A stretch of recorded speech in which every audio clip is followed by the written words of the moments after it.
Hi everyone, welcome to part 2 of my story. Today I'm going to talk about my brain radiosurgery for the treatment of a brain AVM, the side effects that followed, the rehabilitation, and where it has led me to now.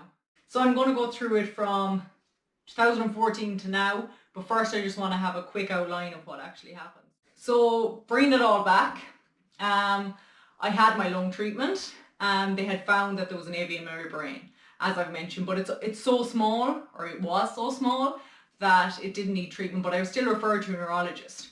So just before I get into this, I want to say I am not putting the blame on anyone here as to what happened to me. I want to get my story out there so that I suppose what happened to me won't happen to anyone else, because I wouldn't like to see anyone else going through this. And 4.5 years, I suppose, after the treatment, I'm ready to explain what happened. And I'm not going to mention hospitals, because I'm not going to say where I got it done or anything like that, but I will describe the treatments, and if you are interested, you can just Google where they happen. You know, it's not, I don't want to hide anything, I just want to put it out there, okay? I got my brain AVM treated in 2015, and the way this was treated was through CyberKnife. So for those of you who don't know, CyberKnife is a non-invasive alternative surgery basically, and what it does is you're in like a robot, there's a robotic arm, and it basically puts in multiple beams of high radiation to a specific area. So because the AVM was so small, that's what we used to treat it. So I had CyberKnife treatment, and unfortunately it has led me to where I am now. So I am living with an acquired brain injury following on from this procedure. Bring it back to 2014. I went to a neurologist who looked at my scans, got an MRI, all the different things, and he showed me, you know, you have a tiny AVM there, it's nothing to worry about. It is so small that he definitely didn't suggest surgery, but he kind of said to me that they were hoping to get this new machine called CyberKnife into the hospital, and when it came, that would be the treatment that I should get. So this was 2014. So then in the summer of 2015, I just seen this ad for CyberKnife, and I was like, oh, that's the machine that I should be getting my treatment on, and it's obviously in Ireland now. So the doctor actually didn't contact me, I contacted him, and to this day I kind of think, if I didn't, where would I be now? But anyways, so yeah, I suppose looking at 2015, first of all, 2015 was the best year of my life, I could say, in regards to sports. So I was getting started for the county team, football, girls, Roscommon. So I was playing full time with them. I was playing college Gaelic football. I was also playing college's soccer. So throughout my college year, I received an LGFA college's All-Star for goalkeeper, obviously. And I also received player of the tournament in the soccer intervarsity. So I felt like my sport was on an upward. I was getting places. I knew that this was what I was going to do, and football was going to, get me places. And I was on a full scholarship, so I was doing my college as well as playing, so it was great. In the summer of 2015, I went to see the specialist. I discussed CyberKnife treatments. I remember explaining or saying in the consult that, did I need to get this? Was it something that would work? And would it affect my sport? Simple as, like, some people ask, will it affect my health? Is it best for my future? I was like, how long will I be out for? Can I still play? And the best time of year to get it would probably be October, November, December, when I have the least amount of sport. So discussed all that. He assured me that it was non-invasive, there was no recovery time, so you basically went in on the day, got the radiation, and you went home. And there was no side effects that would affect my sport. So leading on from that then, of course, a doctor told me this would work, so I agreed to it. So I went and got CyberKnife in the October of that year.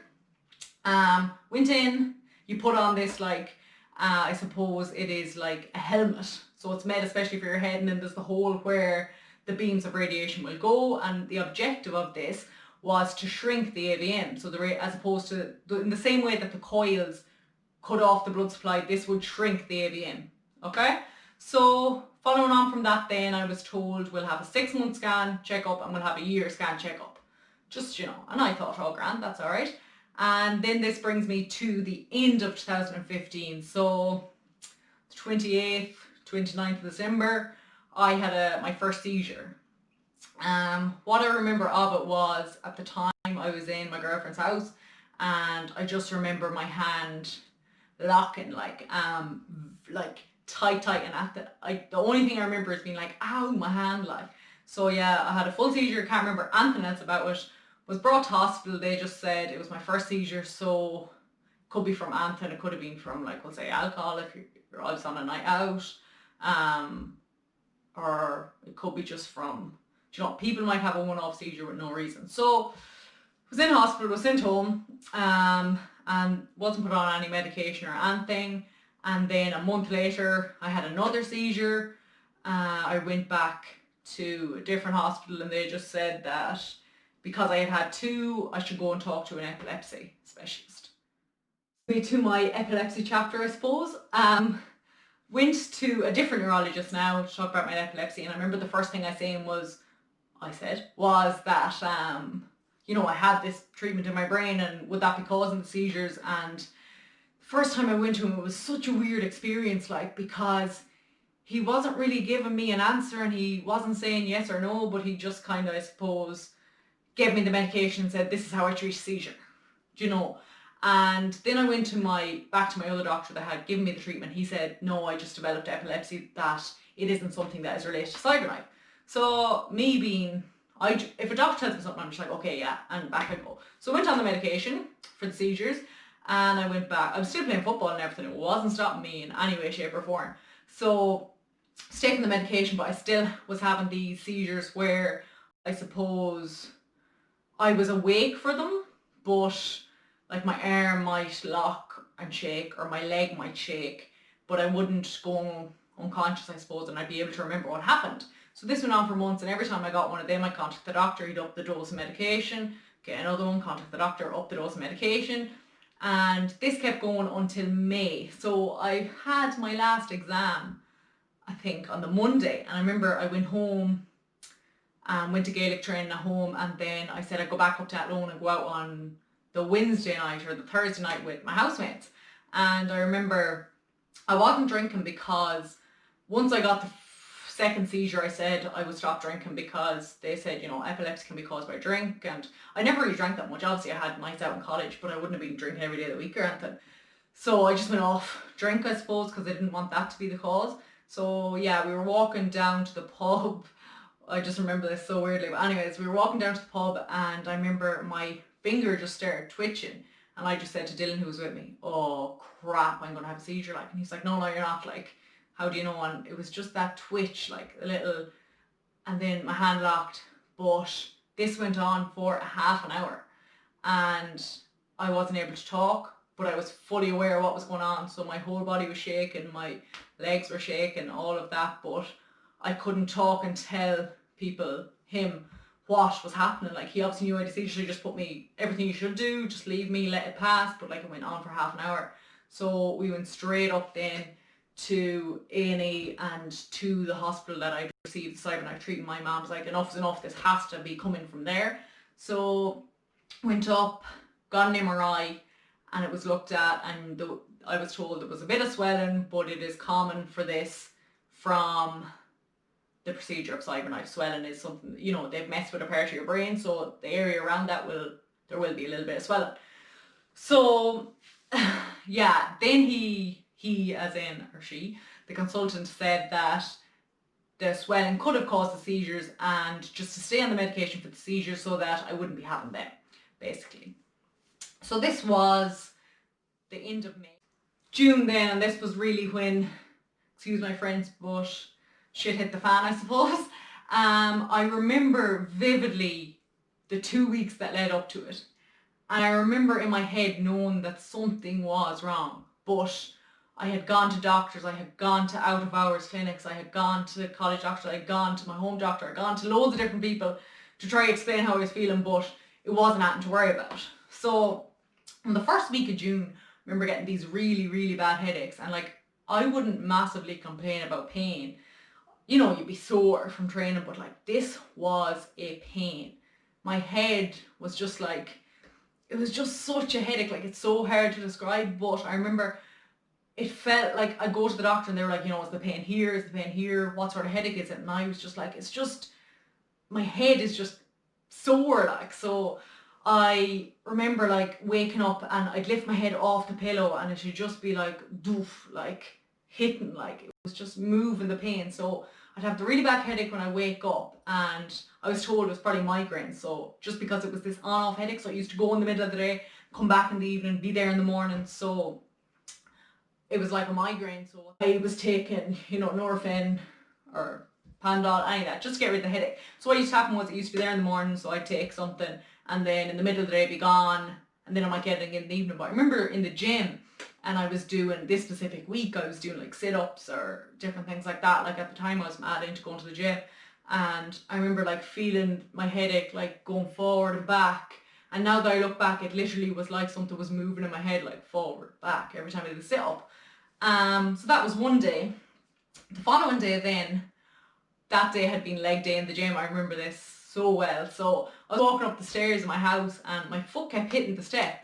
So like I'd take a step and bam, it hit it, and I was like, maybe I went a bit heavy on the weights yesterday, like my foot is hitting the step. I actually have a post on Instagram that I was like, whoa, went too heavy on leg day yesterday. And looking back now, that wasn't leg day, that was, the start of it. So then I went to training, my last training session. It's down in Fringe Park. We used to, you do all the normal drills. So we're doing these ones where we're doing the sprints and around the cone and back. And I wouldn't consider myself a fast person on the team, like, but I definitely wouldn't have been the slowest. And I was running out to the cone, and I remember like going around the cone and come back, and I was last, and I was like, oh my God, get yourself together, like. And we went out again, and this time we were told to turn right, and I went out and went to turn right, and I just like nearly couldn't do it. Like it was just weird, like I just couldn't turn to the right. Came back anyway, and then there was two women who used to help with us, so I just decided to step out, and I was saying, I've a bit of headache, I don't feel well, I might just take it easy. So I was explaining to them like how weird I felt and I had a headache, and they're like, yeah, 100% go and get that checked out and make sure. So that was the Tuesday. So I didn't do any training for the rest of the week, and I had them constant headaches again. So the Sunday following on from this, I was playing a club football match, and this was the last match I've ever played, and I was playing outfield as I do for my club, and I remember taking a free kick, and it was from about well inside the 45, and I'm not saying I was a good free taker or anything, but I would surely score that, or if not, it would reach. And I kicked it and it dropped short, like, and I was thinking, oh my good God, that was awful, like. And it was a junior match, and there was loads of girls obviously that were out the night before. I wasn't, but they'd be laughing and thinking, oh, she's not great today, because it was a league match. And so I continued to play, and I remember trying to catch a high ball, and I would have been good at catching a high ball because I had played in goal. And I remember looking up and trying to catch it, and just came straight through my hands, and I was like, whoa, that was weird. So then I took another few frees, different few kicks, and I just wasn't getting power in them. So I shouted to my mum on the sideline, I said, go in there and get my other boots. So I remember I was wearing them Nike sock boots, people will remember them. And I was like, these are too heavy, get me my other New Balance ones. So she came out with the other boots, I swapped them. Thinking in my head, the boots are stopping me kicking the ball. But looking back now, clearly it wasn't the boots. But anyway, so put on the other boots, still couldn't kick the ball, and I had a headache, and after the match, like, my head was pounding, and I thought, okay, dehydration, because you get them headaches from not drinking enough, and it was actually a warm day. So then we get to the night of the following Monday, and this was when everything changed.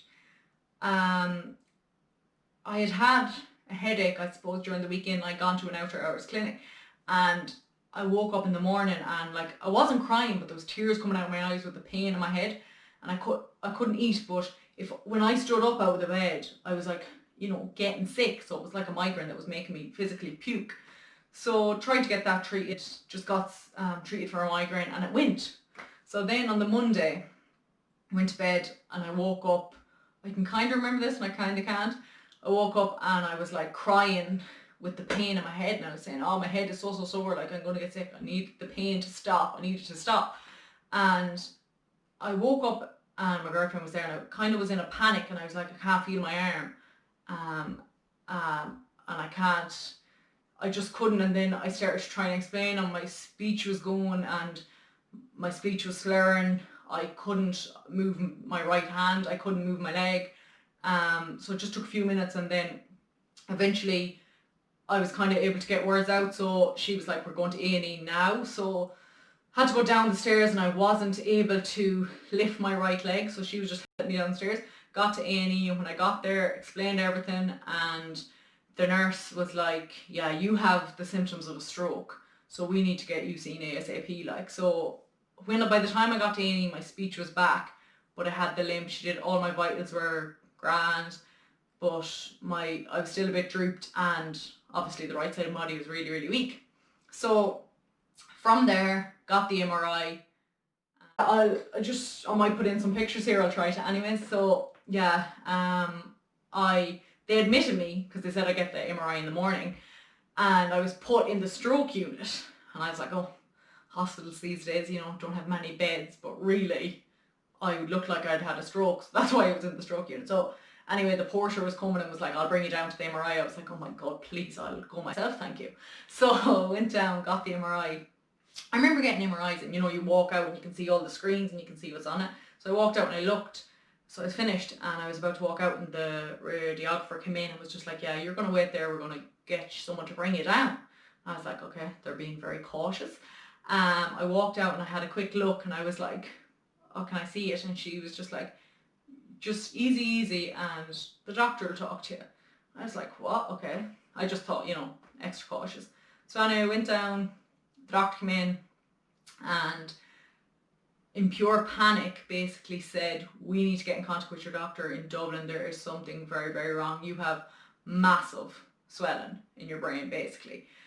So put me on steroids, different things. They just wanted to get the swelling down. So I spent 10 days in there, and I went home, stayed on the medication, and this kept going until August. I was at home, I was on the medication, but I noticed things getting a bit weirder. So I still had a limp, I couldn't do any sort of sports. I was seeing a physio, there was other different stuff, like I wasn't right. And I remember trying to pick up a cup of tea, so I do everything with my left. I was left-handed, so the hand thing wasn't really massively affecting me. It was more the walk. Like I could not walk for any longer than 5 minutes, would say, I'd have to stop. So I thought it was as well the medication, so I was thinking once the swelling gets down, I'm going to be back to normal. So I remember picking up a glass, and I was drinking something, and I just transferred the glass into my right hand, and it just fell like. And that's when I said, I need another scan because there's something not right. So got another MRI scan, and again the swelling had gone up more, way more. Like in the scan you could see the swelling in the front and in the back, and it was covering, I would safely say, at least half of my brain. So yeah, it was panic time, and the doctors did not really know where to go from here. I had been given the steroids, but I was steroid resistant, so they were not working.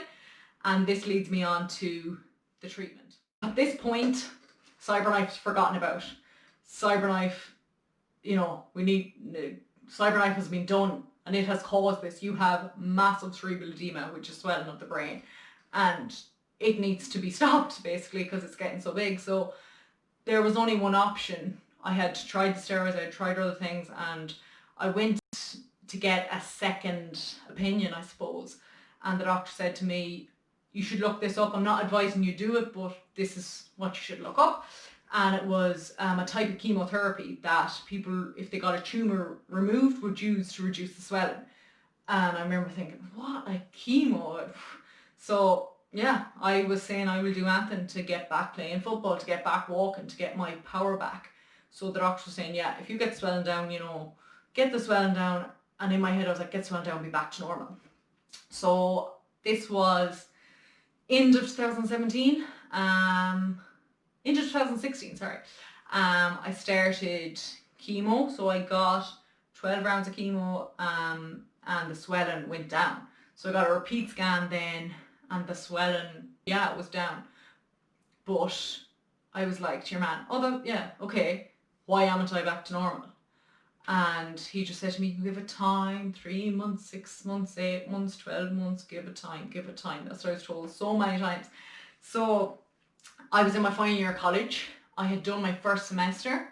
I was going into my second semester, so the chemo used to be every second Monday. So I had my classes jumbled around so that I'd miss only every second week.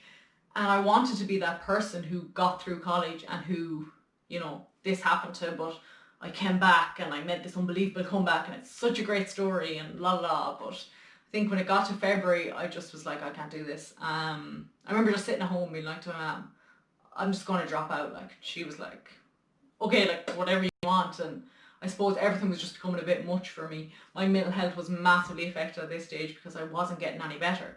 I had gone through so much and it was just leading to me, I suppose, not putting the time in. Like, I wanted to do well in my final year because it was going towards my grade, like, and I was trying so hard to study, but the fatigue of a brain injury is absolutely enormous. So I would read, if I read, we'll say, a presentation, 20 slides, I would fall asleep, like, or I'd be halfway through reading it and then I'd be like, okay, what was the name of this presentation I just read? I wouldn't be able to remember. Sometimes I wasn't able to remember, like, if I woke up from a nap, I wasn't able to remember what day it was. Did I get up and eat this morning? Or, you know, I'd have to kind of flick. Memory-wise, I just couldn't remember what was going on. It was pointless me trying to do college. As I said, I wanted to be the person who got through it, but it was pointless. So I deferred my second semester and I went home. Full time. My mental health is massively affected. I'm not going to talk about mental health now because this could be another topic, another video altogether. But I wasn't meeting up with anyone. I looked atrocious.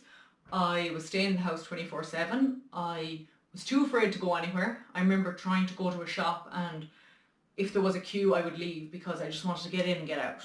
That sort of thing. If you're interested in this and anxiety and depression, I will do another video, but I don't want it to take over the video for today. So I lost touch with a lot of my friends. I said no to everything. I made excuses, ridiculous excuses.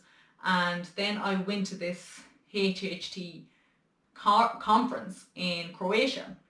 I'm lucky enough that HHT Ireland paid for myself and my mum to go get all the information we could, I suppose, research HHT and come back. And there was a head of neuro there and he had an interest in brain AVMs. That was his speciality. And I just went up to him and I asked a question. He looked at me and he said, you got treated, didn't you? And I was like, yeah, I got CyberKnife. And he was like, yeah, and how are you? And I said, I got the swelling down. I explained everything to him.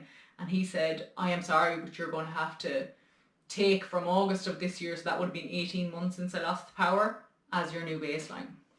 He said, you have an acquired brain injury and it is not going to get better. So I think that was the first time I was told straight out, you're going to live with a disability for the rest of your life. But I think I needed to hear that at the same time. So you need to start your life again. From August, whatever mobility you have in your right side, whatever mobility you have in your right leg, right arm, that is your new baseline. You need to go from there. And I was like, yeah, but the swelling's down, like, and he was like, yeah, but it's not like an ankle. So the swelling is gone, but the damage is done. The brain cells there are killed and they will not regenerate themselves. So yeah, I went from August 2017 and I said, this is the start of it.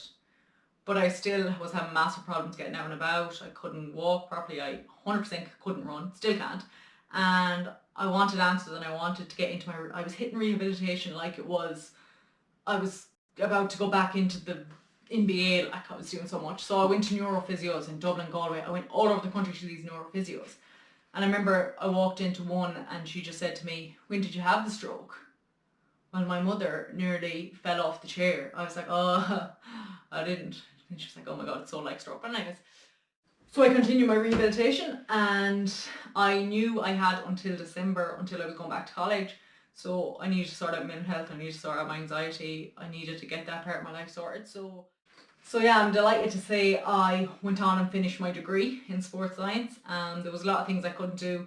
Some days I would walk to the college, chicken out and go home, or get to a specific classroom and just be like, no, can't do it, turn around, making my stupid excuses again, but it's just something that got me through.